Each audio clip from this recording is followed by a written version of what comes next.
오늘은 기독교적으로 종교개혁주일이다라고 얘기를 합니다.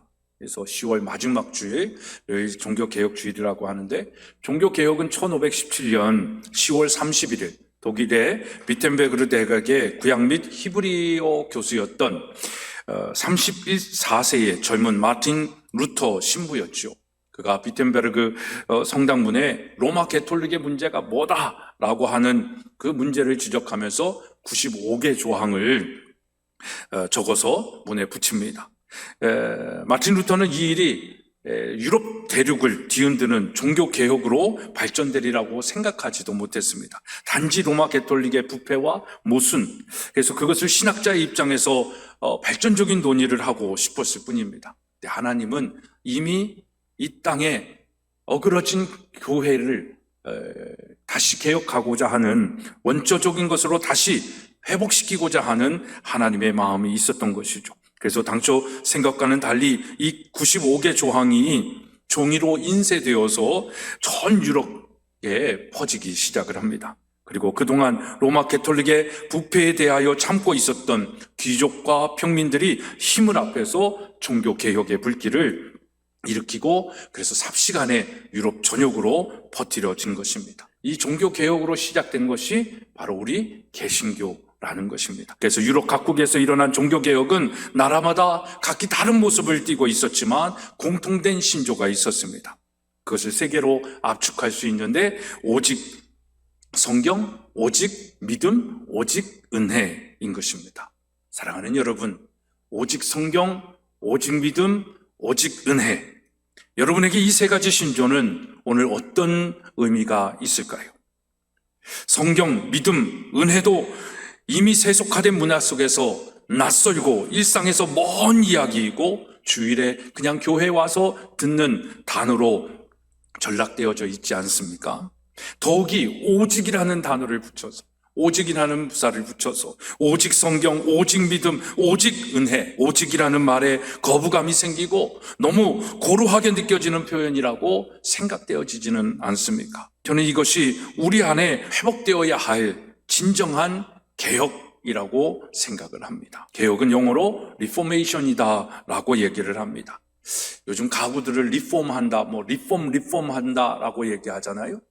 그 리폼이 바로 개혁의 의미를 가지고 있습니다. 접두어 리는 다시라는 의미를 가지고 있고, 포메이션이라는 단어는 형성, 또 구조, 대형이라는 뜻을 가지고 있는 것입니다. 그러니까 이미 존재하고 있는 포메이션, 그 형체를, 구조물을 다시 어그러진 거죠. 그걸 다시 회복하는 것, 이걸 개혁이다라고 얘기를 하는 것입니다. 그러니까 개혁은 뭔가를 뒤엎고 새로운 구조를 만들어내는 것이 아니라 있는 구조를, 있는 본질을 회복하는 것, 다시 그 본질로 돌아가는 것, 이것을 개혁이라고 얘기합니다. 삐뚤어지고 잘못된 구조를 다시 제자리로 정상화하는 것, 이것이 개혁인 것입니다.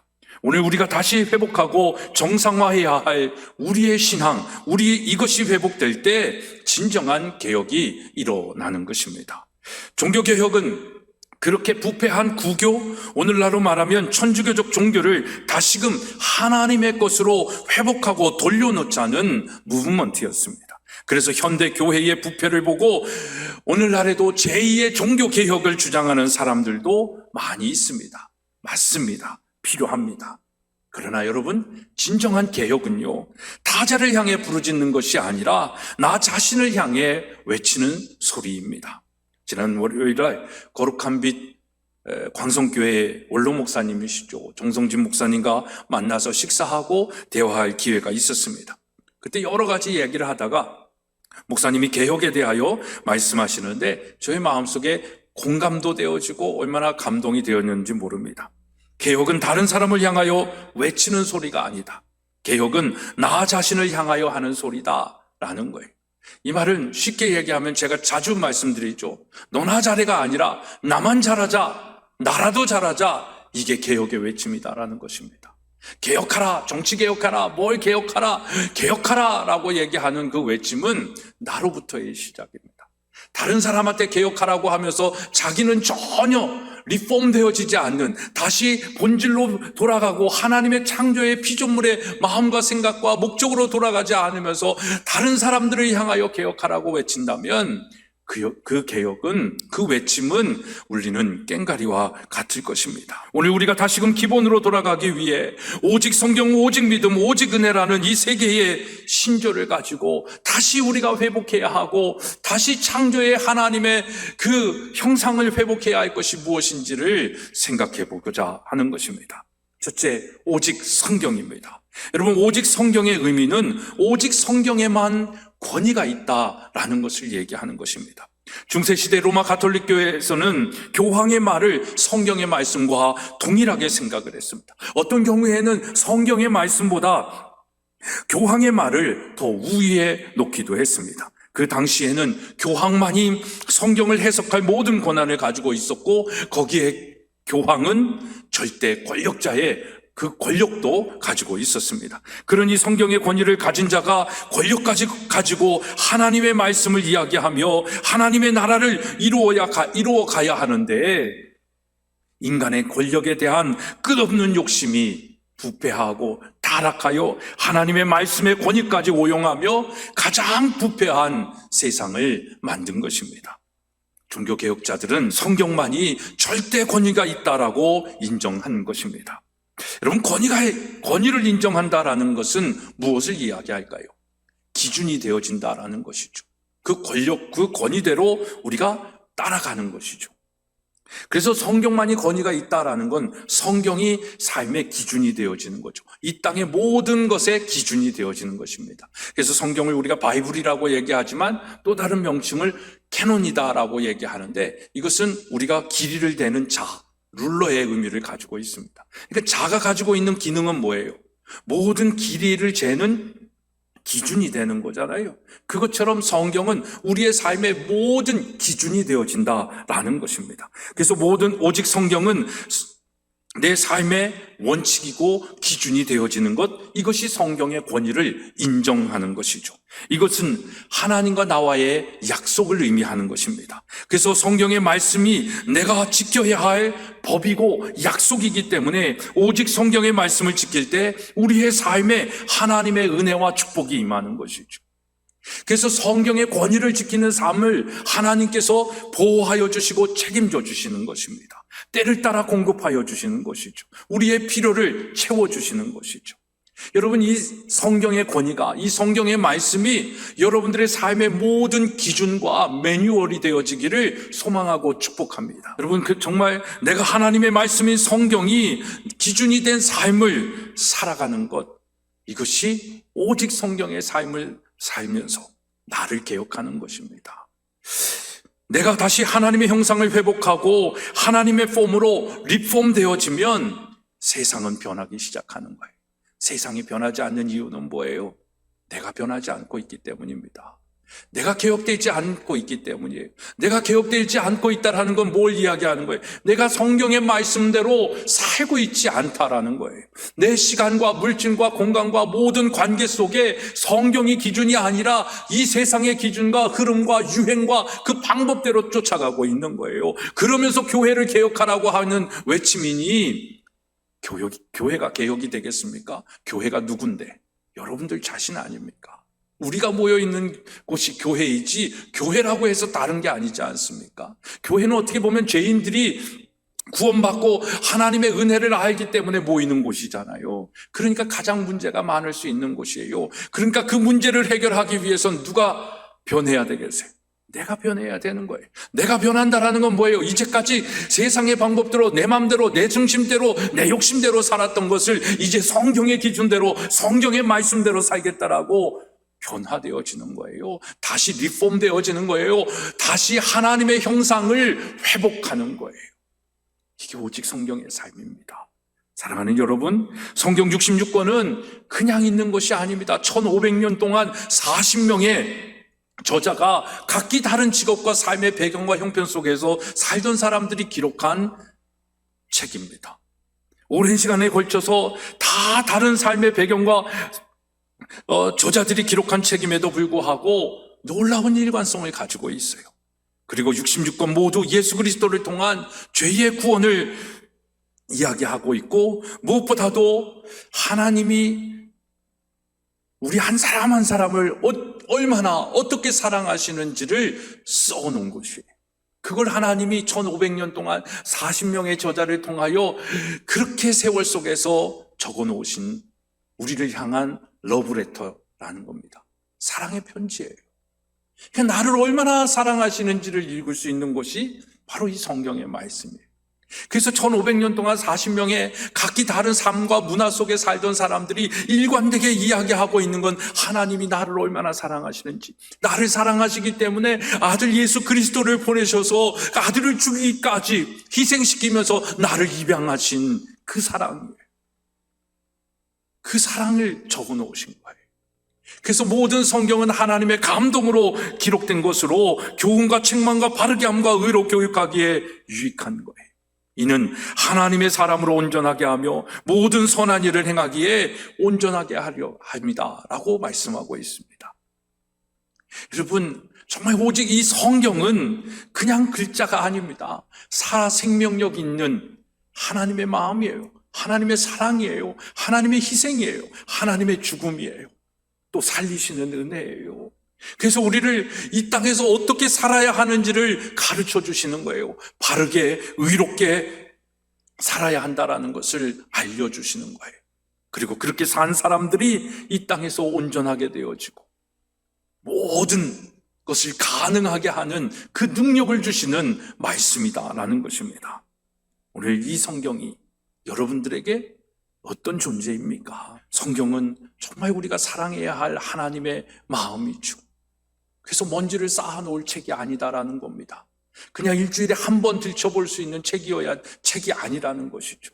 매일 읽혀져야 되고 읽어야 되고 그 읽음을 가지고 살아내는 것, 이게 오직 성경의 삶이죠. 이게 우리를 개혁하는 거예요. 이것이 우리를 변화시키는 거예요. 이것이 우리가 성경적 삶을 살아가고 살아내게 한다라는 것입니다. 여러분, 성경은 더 나아가서 우리 자신의 내면을 비추어주는 거울인 것입니다. 그래서 성경의 말씀에 비춰진 우리의 자신의 깨끗하지 못한 내면을 바라보고 그것을 개혁할 수 있는 것이죠. 그것을 고치고자 하는 마음을 가지게 되는 것입니다. 그런데 우리는 성경을 우리의 삶의 기준으로 삼지도 않고 그 권위의 위험을 인식하지도 못하기 때문에 여전히 죄의 마음을 가지고 살아가는 거예요. 내 마음대로 살아가는 거예요. 내 시간대를 내 마음대로 쓰는 거예요. 그러니까 술자리에 앉을 수 있죠. 도박하는 자리에 있을 수 있죠. 게임하는 자리에 있을 수 있죠. 거룩한 하나님의 시간을 망령되이 일컫는 시간으로 삼을 수 있는 것입니다.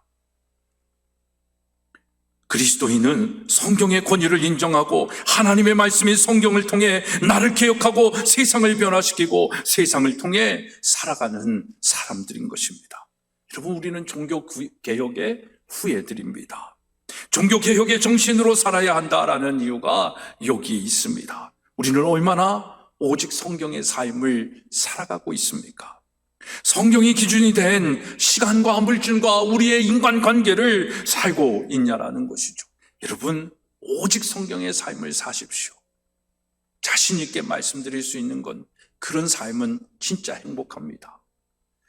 바라고 소망하기는 우리 모두가 늘 오직 성경의 삶을 살며 성경이 내 삶의 모든 기준과 잣대가 되어서 그것에서 어긋나는 건 틀린 것이요 그것에서 맞는 것이라면 힘들어도 십자가의 길이라도 여전히 그 길을 갈 수 있는 우리의 믿음이 되어지기를 소망합니다.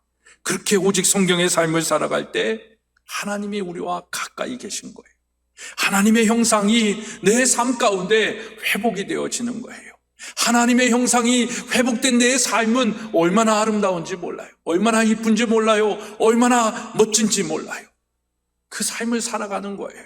왜 세상과 비교하면서 상대적 행복을 쫓아가면서 나는 안 돼, 나는 없어, 나는 불쌍한 삶이야, 내 부모는 이래, 내 자녀들은 이래 하면서 불평불만하면서 살까요? 하나님의 형상이 회복되어지지 않아서 그렇습니다. 하나님의 기준으로 바라보십시오. 그러면 내 삶처럼 멋쟁이가 없습니다. 걸작품이 없습니다. 그 삶을 살아가라는 거예요. 거기에 행복이 있죠. 기쁨이 있지요. 이것이 회복된 하나님의 마음과 생각으로 살아가는 우리의 삶의 개혁이 있기를 주님의 이름으로 축복합니다. 두 번째, 오직 믿음입니다. 마틴 루터는 죽음의 공포 때문에 가톨릭 신부가 된 사람입니다. 그는 법대생이었는데 법대생으로 공부할 때 집에서 학교를 돌아오는 길에 들판에서 정말 두려운 죽을 것 같은 그 천둥을 동반한 폭풍을 만납니다. 그리고 피할 곳이 없는 가운데 자기 바로 옆에 떨어지는 벼락으로 인해 극도의 죽음의 공포를 느낀 것이죠. 그때 그는 자기도 모르게 가톨릭의 성녀 중에 한 분인 성 앤의 이름을 부르면서 하나님께 자기 목숨을 살려달라고 기도하는 겁니다. 그러면서 자신을 살려주면 장차 신부가 되겠다라고 서원한 사람이 마틴 루터입니다. 그는 그날 살아났고 그의 소원대로 나중에 신부가 되었습니다. 신부가 된 후에 선행을 통하여 하나님과의 관계를 회복하자라고 생각을 한 겁니다. 그래서 열심히 착한 일을 하면서 살았어요. 죄를 짓지 않고 도덕적이고 윤리적인 삶을 살았어요. 그런 선행을 통하여 하나님과 관계가 회복될 수 있다라고 이 마틴 루터는 생각을 한 것입니다. 그러나 선행을 하려고 할수록 그는 자신 안에 있는 죄된 본성을 깨닫게 되는 거예요. 그러니까 선을 행하려고 하는데 마음으로는 그러는데 행함이 않다라는 거죠. 그리스도인의 삶을 살아가면서 우는 자들과 함께 울어야 되는데 그 마음이 없는 거예요. 또 울어주기는 했는데 마음에 자기의 어떤 그 외식하는 바리새인과 같은 율법주의자 같은 그 선한 일을 의도적으로 하는 자기 자신을 발견하는 거죠. 그러니까 그게 얼마나 가증스럽겠어요. 그러니까 그런 자신을 보면서 선을 행하는 자신 앞에 더 죄성이 깨달아지는 것이죠. 그러던 중에 말씀을 읽습니다. 로마서 1장 17절의 말씀이죠. 이게 종교개혁의 모토가 된 말씀 아닙니까? 오직 의인은 믿음으로 말미암아 살리라 라는 말씀입니다. 이 말씀을 통해 선행이 아니라 우리의 구원은 오직 믿음으로 하나님과의 관계를 회복할 수 있다는 것을 깨닫게 되는 것입니다. 그리고 그는 마침내 믿음을 통하여 하나님 안에서 평안을 누리게 되는 것이죠. 이 로마서 1장 17절에 나오는 오직 의인은 믿음으로 말미암아라는 이 구절은 우리가 잘 알고 있듯이 하박국 선지자의 고백 아니겠습니까? 하박국 2장 4절에 나오는 말씀이 오직 의인은 믿음으로 말미암아 살리라. 그리고 더 거슬러 올라가면 창세기 15장 6절에 아브라함이 여호와를 믿으니 여호와께서 이를 그의 의로 여기셨다라는 말씀에 의거하고 있는 것입니다. 그래서 우리의 의로움은 예수 그리스도를 믿는 믿음 안에서 의로워지는 것이지 우리의 선행에 있지 않다라는 거예요. 도덕적이고 윤리적인 삶에 있지 않다라는 거예요. 착하게 산다라고 해가지고 의롭게 여겨지는 것이 아니다라는 것을 얘기합니다. 믿음의 조상 아브라함, 선지자 하박국, 사도 바울이 얻은 진리는 구원은 선행이 아니라 율법이 아니라 종교적인 의식이 아니라 예수님에 대한 믿음을 통해서 얻는다라는 것. 그래서 오직 예수라고 얘기하는 것입니다. 예수님을 믿음으로 말미암아 하나님 앞에 의롭다고 인정을 받는다는 것, 이걸 신학적으로 칭의라고 얘기를 합니다. 이 칭의의 교리는 교회 시대를 통해 수많은 사람들에게 영감을 주었고 그들의 영혼을 살렸습니다. 여러분들의 중에 자신의 구원을 얻는 것은 여러분이 행한 선행 때문에, 아니 나는 다른 사람보다는 더 도덕적으로 살았다라는 것 때문에 구원을 얻는다라고 생각하시는 분이 있지 않습니까? 아마 그런 분들이 예수님에 대한 믿음이 저와 여러분을 구원한다라는 이 진리를 깨달아야 되는 것입니다. 사도행전 4장 12절의 말씀 우리 한번 같이 읽겠습니다.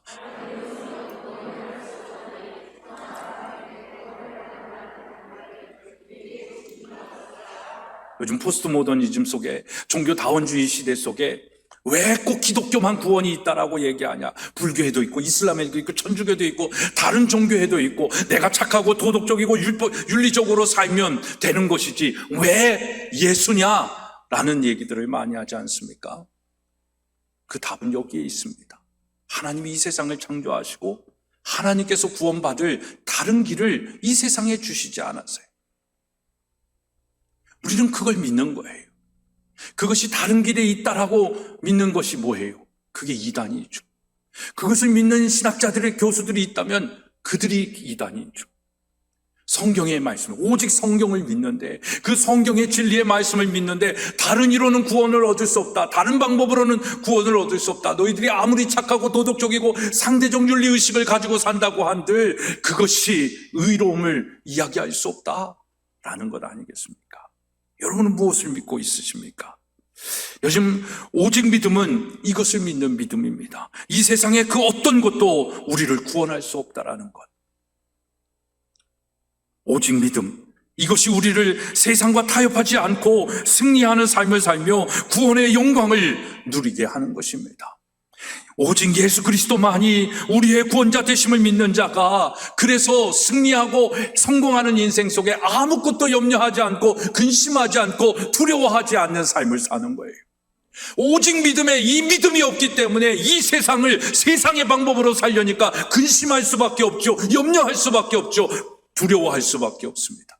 그러나 이 믿음을 가지고 있으면 죽음의 권세를 이긴 예수 그리스도가 우리의 삶의 모든 문제를 해결할 수 있다라는 이 믿음, 거기에다가 나를 구원하신다라는 이 놀라운 하나님의 사랑을 믿는 이 믿음이 있다라고 한다면 이 세상 두려울 것이 없는 거죠. 내 죽음의 문제를 해결하고 내가 이 땅에 죽어도 영원히 살 그 천국의 은혜를 주셨는데 뭘 두려워하면서 살겠어요? 두려워하고 염려하고 걱정하는 이유는 오직 예수, 나를 구원하실 이가 오직 예수다라는 이 믿음이 없기 때문에 그런 거예요. 오늘 이 믿음을 가진, 이 믿음이 회복되어지는, 리폼되어지는 여러분들의 믿음 되어지기를 소망하고 축복합니다. 여러분, 이 믿음이 이 타락한 세상 속에서 여전히 우리를 승리하고 그리스도인의 삶을 살아가게 하는 것입니다. 아니라고 자기가 기준이 된 믿음을 버리고 오직 믿음으로 다시 리폼된 개혁이 우리의 삶 가운데 일어나기를 소망하고 축복합니다. 셋째로 오직 은혜입니다. 여러분, 은혜라는 말은 기독교에서 가장 자주 사용하고 또 듣기 좋은 단어 아니겠습니까? 헬라어로 카리스라고 얘기하는데 여러분에게 자주 말씀드린 것처럼 노력 없이 누군가에 의하여 주어지는 뭐다? 선물이에요. 상이 아니에요. 나의 노력과 나의 수고로 인해서 내가 받는 어떤 그런 상의 개념이 아니라 내가 아무것도 하지 않았어요. 뭘 노력한 것도 없어요. 그런데 주어지는 거예요. 그러니까 선물이죠. 내가 이걸 받을 자격이라도 있으면 좋겠는데 자격도 없는 자예요. 그런데 그걸 주시는 거예요. 그래서 그걸 뭐라고 얘기하는 거예요? 은혜라고 얘기하는 것입니다.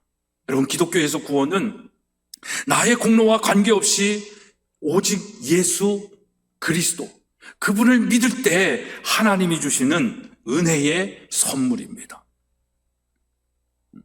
그래서 오직 예수의 믿음을 가진 자가 누릴 수 있는 것이 하나님의 은혜라는 것이죠. 그렇기 때문에 구원에 관한 사람은 하나님 앞에서 자랑할 것이 없다라고 얘기하죠. 잘난 척할 일이 없어요. 교만할 이유가 하나도 없다라는 거예요. 다 똑같잖아요. 뭐 돈이 많다고 다른 방법으로 구원을 얻는 것이 아니라 돈이 있거나 없거나 건강하거나 약하거나 우리에게 구원해 주시는 그 은혜는 오직 예수를 믿을 때만이 가능한 거예요. 그러니까 이게 얼마나 공평하신 하나님의 은혜입니까? 우리의 공로가 아닙니다.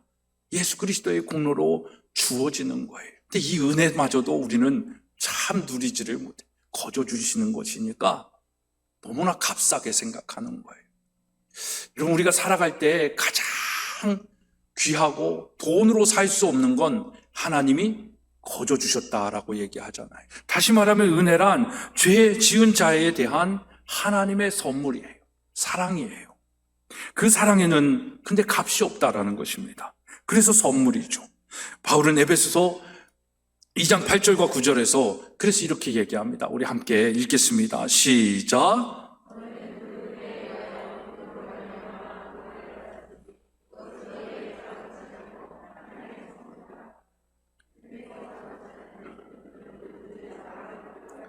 여러분, 이 자리에 모여 앉은 우리 중에 자신의 구원, 곧 의롭게 됨을 자랑할 수 있는 사람이 있습니까? 아무도 없습니다. 값없이 거저 받았기 때문에 그걸 자랑할 수 있는 사람이 아무도 없는 거예요. 하나님께 받은 선물이니까. 만약 대가를 지불한다면 아까 말씀드린 것처럼 그건 선물이 아니죠. 사도 바울은 이 은혜 받기 전에 우리의 모습에 대해서 이렇게 설명을 합니다. 에베소서 2장 2절로 3절에 그때에 너희가 그 가운데서 행하여 이 세상 풍속을 쫓고 공중의 권세 잡은 자를 따랐으니 곧 지금 불순종의 아들들 가운데서 역사하는 영이라. 전에는 우리가 다 그 가운데서 우리 육체의 욕심을 따라 지내며 육체와 마음에 원하는 것을 하여 다른 이들과 같이 본질상 진노의 자녀였다라는 거예요. 지금도 그런지 모릅니다.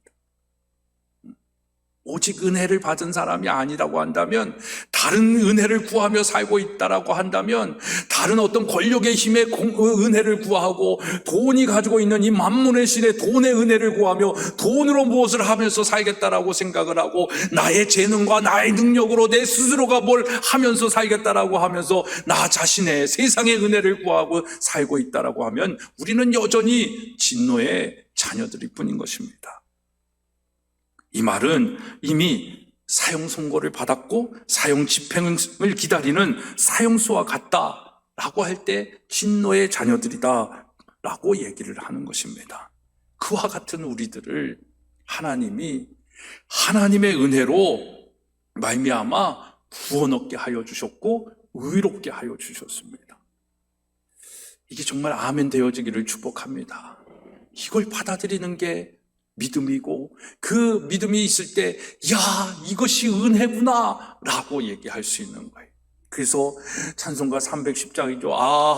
하나님의 은혜로 있을 데 없는 자 왜 구속하여 주는지 난 알 수 없도다. 내가 믿고 또 의지함은 내 모든 형편 잘 아는 주님 늘 돌보아 주실 것을 나는 확실히 아네. 찬양하며 그 은혜를 노래할 수 있는 거예요. 이 은혜를 모르면 우리는 헛된 믿음의 삶을 살 수밖에 없어요. 그래서 교회에 와서 나를 알아달라고 나를 높이면서 살 수밖에 없는 거예요.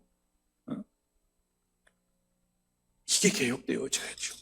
그러기 위해서는 오직 은혜, 예수 그리스도를 인하여 나를 구원해 본질상 진노의 자녀, 사형받을 수밖에 없고 지옥 갈 수밖에 없는 나를, 내가 무엇한 것도 없는데, 아무 공로 없는데 하나님께서 아들을 보내셔서 그 죄값을 치르시고 내 죄를 사하여 주시고 의롭게 하여 주시고 하나님의 자녀 삼아 주셨다라는 것, 이 하나님의 은혜죠. 이 은혜를 알기 때문에 우리는 무엇하면서 살아야 된다? 감사하면서 사는 거예요. 이 은혜, 오직 은혜, 이 은혜를 모르기 때문에 교만하여 남을 판단하고 정죄하고 손가락질하면서 살아가는 거예요. 나를 개혁하지 아니하고 너 개혁하라 라고 얘기하는 거예요. 그러면서 한국 교회가 개혁되어져야 된다라고 외치는 거예요. 개혁되어지요. 그 개혁은 누구로부터? 나로부터예요. 내가 잘하지 아니하면 개혁이라는 건 일어날 수가 없어요. 아무리 개혁해놓으면 뭐해요? 거기에 구정물이 튕기는데, 아무리 온전한 하나님의 공동체가 돼도 뭐예요? 개혁되어지지 않은 데가 있는데, 그 은혜를 모르고 감사가 아니라 불평 불만하며 살고 있는데, 내 시간의 주인이 나라고 하면서 내가 하고 싶은 일을 하며 예배드리지 아니하는데, 하나님의 말씀을 기준으로 삼아야 되는데 이 땅의 기준으로 유행하는 것들을 쫓아가고 살고 있는데, 그것이 맞다라고 자녀들을 가르치고 있는데 무슨 개혁이 있겠어요? 여러분, 이 하나님의 은혜, 아들을 죽이기까지 나를 구원하신 이 하나님의 선물, 이 은혜를 생각하면 그래서 눈물이 나는 거예요. 마음속 깊은 곳에 감사가 일어나는 거예요. 그러니까 찬송이 터져 나오죠. 기도하게 되죠. 말씀으로 살죠. 거기에 치유의 역사가 있죠. 가난한 자도 부하게 하시는 하나님의 또 다른 능력이 나타나겠죠. 이게 그리스도인의 삶입니다.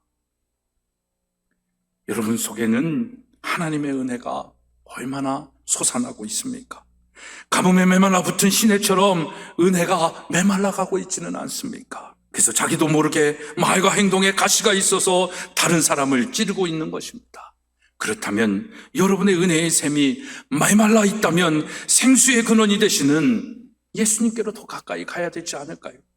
그래서 오직 은혜의 삶, 은혜의 이 믿음을 가지고 나를 개혁한 사람은 감사의 삶을 살죠. 그 감사의 삶을 사는 사람은 하나님께 더 가까이 가기 위해서 예배를 사모하는 거예요. 삶의 영역에서 모든 것이 하나님 중심으로 사는 예배자의 삶을 사는 거예요. 그리고 그 예배 가운데 하나님의 역사, 정말 아무것도 없는 나를 사용하여 주셔서 큰 일을 행하시고 이루시고 힘주시고 낙심하여 죽을 수밖에 없는데 새 힘을 공급하시는 그 성령의 도우심으로 오늘도 승리하고 행복한 삶을 사는 그 하나님의 은혜를 찬양하는 거예요. 셀레브레이션 하는 거예요. 그게 예배예요. 그래서 예배가 여러분들의 삶의 믿음을 보여주는 거예요. 사랑하는 여러분, 오늘 은혜의 삶을 사는 삶의 증거는 그래서 감사하며 사는 삶이고, 감사하는 삶의 증거는 예배인 것입니다. 나의 나 된 것은 다 하나님의 은혜를 고백하는 것이죠. 그러면서 감사하며 사는 것입니다.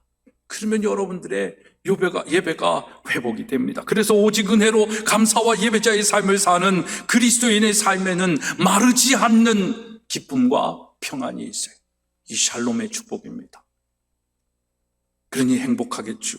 오늘 여러분의 삶에 오직 은혜에서 오는 감사와 기쁨과 평안이 없다면 개혁이 필요한 것입니다. 개혁은 바꾸라는 게 아니에요. 회복하라니까요. 하나님이 주신 여러분의 형상, 그것이 이 땅의 죄로 인하여, 욕심으로 인하여, 내 교만으로 인하여, 자기중심적인 내 삶으로 인하여 어그러진 거예요. 찌그러져 있는 거예요. 그걸 다시 성령의 바람을 넣던, 성령의 역사하심을 통하던 회복하라는 거예요. 리폼하라는 것입니다. 하나님이 주시는 구속의 은혜를 회복하여 여러분의 삶에 개혁이 있기를 축복합니다. 사랑하는 여러분, 개혁주의자들이 가졌던 오직 성경, 오직 믿음, 오직 은혜라는 이 모토는 지난 500년 동안 긴 시간의 흐름 속에서 여전히 개신교의 중요한 모토로 남아 있습니다. 그러나 힘을 잃었죠. 그래서 제2의 이 종교개혁이 일어나야 된다라고 부르짖기도 합니다. 하지만 아까 말씀드린 것처럼 개혁은 새로운 걸 만들어내는 게 아니에요. 하나님의 창조의 본연의 것을 회복하는 것입니다. 리포메이션입니다. 기본으로 돌아가는 거예요. 여호와께로 돌아가는 게 개혁이라는 것입니다. 하나님의 말씀으로, 하나님을 믿는 믿음으로, 하나님의 은혜 안에 거하는 삶으로. 근데 거기에 오직이 붙는 거예요. 오직 말씀, 오직 믿음, 오직 은혜라는 것. 이걸 띄워놓으니까 다른 것들이 더해지는 것입니다. 사랑하는 여러분, 개혁은 외치지만 정작 개혁되는 것은 없고 개혁과 관련된 스트레스만 쌓여가는 시대에 우리는 살아가고 있습니다. 이유가 뭐예요? 진정한 개혁은 나로부터인데 나는 개혁이 되어지지 않고 나는 가만히 있으면서 남들 보고 개혁하라고 해서 안 되는 겁니다. 오늘 이 말씀을 듣고 우리가 개혁했으면 좋겠습니다. 내가 오직 성경의 기준을 가지고 살아가는 것이고, 오직 예수 그리스도를 믿는 믿음으로 사는 것이고, 오직 하나님이 나에게 주신 은혜를 가지고 감사하며 예배자의 삶을 사는 것, 이게 개혁입니다. 이게 나로부터, 우리 가정으로부터, 우리 교회로부터, 우리 학교로부터 시작되어지면 변하는 거예요. 그게 개혁입니다. 이 가을에, 이 종교개혁 기념주일에 우리가 다짐을 가지고 살아가면 좋겠습니다.